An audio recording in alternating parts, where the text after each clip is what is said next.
हाय। तो आज हम लोग चोट के बारे में बात करेंगे। जब भी हमें कहीं चोट लगती है तो हम क्या करते हैं?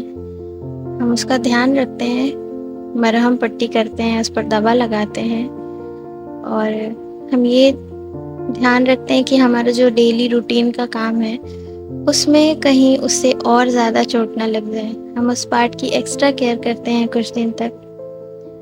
एंड लेट्स बी ऑनेस्ट, कभी कभी हमें उसे कुरेदने का मन करता है अपने हाथों से, पर हम नहीं करते हैं। हमें पता होता है कि अगर हम इसे बार बार उंगलियों से छुएंगे तो ये जल्दी हील नहीं होगा और समय लग जाएगा।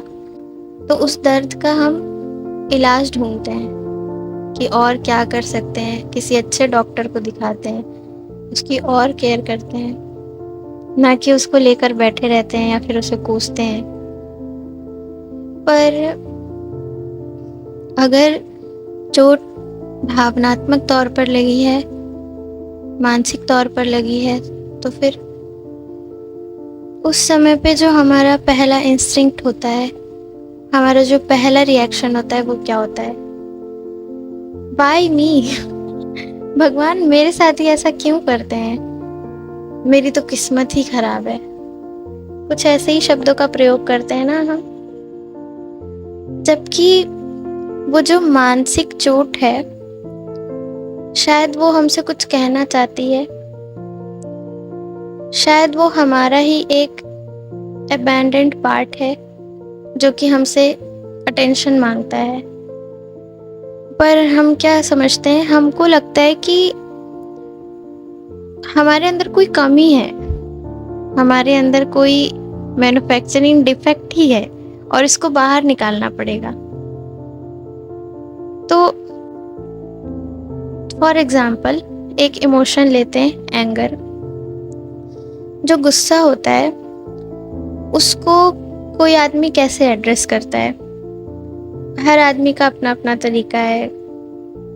कभी दूसरों से बहस करके, तू मैं करके, बहुत हाई लेवल पे है तो लोग मारपीट कर लेते हैं, गाली गलौज कर लेते हैं, और नहीं तो फिर खुद को कोसने लग जाते हैं कि मुझे ना गुस्सा बड़ी जल्दी आता है, यही मेरे में कमी है।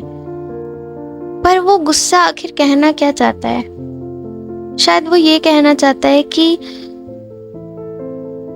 I am saving you, I am saving you from something you don't know.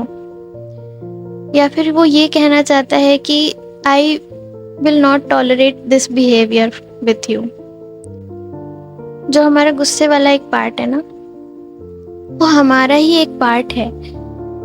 हम उसको निकाल नहीं सकते कहीं, बस हम उसे हील कर सकते हैं। उसकी बात सुनकर, उसको थोड़ा कंपैशन देकर कि I know some part of me is suffering, but I am with my self always and I will try to heal. हमें बस उसे समझने की ज़रूरत है। शायद सिर्फ कुछ देर हम बैठ भी जाएंगे ना तो भी काम बन सकता है। पर हम उसे समझना ही नहीं चाहते। हम सोचते हैं कि हमारा जो ये एक चोट है ना, मानसिक चोट, ये कोई बाहर फेंकने की चीज़ है। I forgot to add one thing. तो जब मैंने दोनों चोट को कंपेयर किया, मैं ये बोलना भूल गई कि जो फिज़िकल चोट होती है उसको ना तो हम कहीं बाहर निकालते हैं और ना ही उसे बैठ के कोसते हैं कि हे मेरी बॉडी कैसी हो, तुम एक चोट नहीं झेल सकती और तुम्हारे अंदर ही कमी है जो ये चोट हील नहीं हो रहा है। हम अपनी बॉडी को ये नहीं बोलते, हम चोट को बोलते हैं कि शायद ये बहुत गहरा घाव है, समय लगेगा भरने में। पर मानसिक तौर पर हम कभी कमज़ोर महसूस करते हैं या किसी इमोशन को फील करते हैं, हम कमी खुद में निकालते हैं। हम उसे मरहम देने की जगह उसे क्या देते हैं? एक negative self talk, self criticism. तो पर्सपेक्टिव बदलने की ज़रूरत है मानसिक घाव को हील करते समय। अपने आप से बार बार पूछने के बजाय, कब मैं ही क्यों ऐसा, मेरे साथ ही क्यों, maybe I am the problem. तो वो वैसे गाने सुनकर भी हमारा थोड़ा it's me, hi I am the problem, it's me, no you are not the problem. It's only the abandoned part which wants some extra attention and some extra patience particular period of time. Will be very happy, you will be very content when you realize that I am still healing from the things I don't know. But healing is not a destination, it's journey. और मैं ये बार बार ऐसा क्यों बोलती हूँ, क्योंकि मुझे लगता था कि एक टाइम पे आके ना शायद जब हम सब हील कर लेते हैं तो हम एक परफेक्ट इंसान बन जाते हैं। पर वो समय के साथ साथ धीरे धीरे मेरी थिंकिंग चेंज हो रही है, वो चेंज हो चुकी है कि हम हमेशा जीवन भर किसी ना किसी चीज़ से हील करते जाते हैं और इसका कोई एक परफेक्ट टाइम नहीं होता है। तो हम जितनी जल्दी हम ये मान लेते हैं कि we are imperfect, we are humans, all feelings are valid, तो जो हमारा खुद को लेके पेशेंस होता है, वो खुद को लेके जो एक अशांत भावना होती है ना, वो ख़त्म हो जाती है। हमें पता होता है कि ये एक प्रोसेस है जो चल रहा है, अभी भी हमेशा चलता रहेगा, तो वो एक कंटेंट की भावना देता है। तो अगर आपको मेरी एनालॉजी समझ में आई होगी तो आप समझ ही रहे होगे कि व्हाट आई वांट टू से। जो मानसिक चोट होती है वो दिखती नहीं है, लेकिन शारीरिक चोट दिख जाती है तो हम उसकी एक्स्ट्रा केयर करते हैं, फिर दूसरे भी उसकी बहुत केयर करते हैं। पर जो यहाँ पर चोट लगती है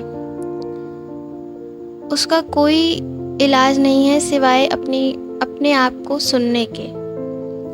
तो अगर हम अगली बार अगर कभी ऐसा लगे तो मैंने अपने लिए ये निकाला है कि वाई मी बोलने की जगह अगर हम खुद से ये बोलना शुरू कर दें कि what part of me is still abandoned, still unhealed, तो शायद थोड़ा थोड़ा करके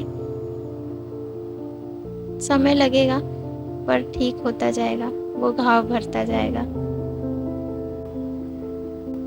इतना ही कहना था। एक बस छोटा सा इंसाइट आया था इसको लेकर, तो मुझे लगा कि ये शेयर करना चाहिए। तो आई होप कि आपको मेरी वीडियो अच्छी लगी होगी and see you in the next one. Take care of your self, love your self, bye.